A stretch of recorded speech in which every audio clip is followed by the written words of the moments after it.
எல்லாருக்கும் நமஸ்காரம். நான் நாமகிரி சுந்தரராஜன். இன்றைக்கி சமையல் டிப்ஸ் என்ன பார்க்கலாம்.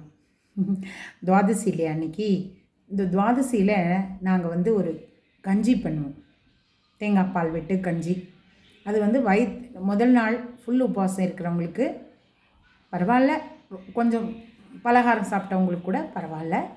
எல்லாருமே உபவாசம் இருக்க முடியாது, இருக்கிறவங்களுக்கும் நல்லது, பலகாரம் சாப்பிட்டவங்களுக்கும் நல்லது. இது வயிற்றப்படுத்தாமல் இருக்கும். ஃபஸ்ட் எடுத்தது அதுதான் சாப்பிடுவோம். எப்படின்னா, அரிசி களைஞ்சிட்டு ஒரு டம்ளர் அரிசிக்கு 7 டம்ளர் தான் தண்ணி கணக்கு. அதில் தேங்காய் பால் எடுத்துகிட்டு அந்த 2வது 3வது பாலை கணக்கு பண்ணி அது எவ்வளோ 4 டம்ளர் வந்தால் 4 டம்ளர் விட்டுட்டு மிச்சத்தை தண்ணி விட்டுட்டு கொஞ்சோண்டு உப்பு போட்டு 2 சீரகம் ஜீரணாரத்துக்கு, ஓமம் சீரகம் எது வேணால் போடலாம் உங்களுக்கு கஞ்சிக்கு.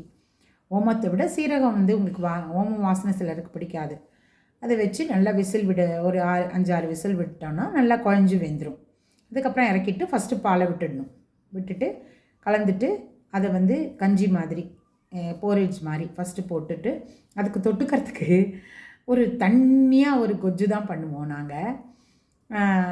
வேப்பம்பூ போட்டு பண்ணலாம், மணத்தக்காளி வத்தல், அப்புறம் சுண்டக்காய் வத்தல், இந்த மாதிரி எது வேணாலும் போட்டு பண்ணலாம். பாவக்காய் வத்தல், எல்லாமே வத்தல் வச்சுருந்தா ரொம்ப நல்லாயிருக்கும். அது போட்டு பண்ணினா சும்மா நான் எங்கள் சாம்பார் பொடி நான் சொல்கிறேன் பின்னால். எங்கள் சாம்பார் பொடி ரொம்ப ஈஸியாக இருக்கும் இந்த கொஜ்ஜு பண்ணுறதுக்கு. இது வத்தக்குழம்பு மாதிரின்னு வச்சுக்கோங்களேன். அந்த வத்தலை கடுகு, பெருங்காயம், பச்சை மிளகாய், கருவேப்பிலை தாளிச்சிட்டு அந்த வத்தலை போட்டு வதக்கிட்டு ஒரு ஸ்பூன் நெய் விட்டிங்கன்னா கம்மன்னு வாசனையாக இருக்கும். அதுக்கப்புறம் வதக்கிட்டு அதில் புளித்தண்ணி தண்ணியாக புளித்தண்ணி விட்டு அதை கொதித்து உப்பு போட்டு மஞ்சள் பொடி போட்டு கொதித்த உடனே கொஞ்சோண்டு எங்களோட சாம்பார் பொடி அதில் வெந்தயம் இருக்கும், கடுகு இருக்கும். அதனால் அதை கரைச்சிட்டு அதை போட்டுட்டு நம்ம இட்லி மிளகா அப்படி ஒரு ஸ்பூன் போட்டோன்னா அது கூட அது கெட்டி கொடுக்கும், கொஞ்சம் கெட்டி கொடுக்கும். போட்டுட்டு கொதிக்க வச்சுட்டு இறக்கினா கொஜ்ஜு ரெடி. அந்த கஞ்சியும் அந்த கொஜ்ஜும் ரொம்ப நல்ல காம்பினேஷன்.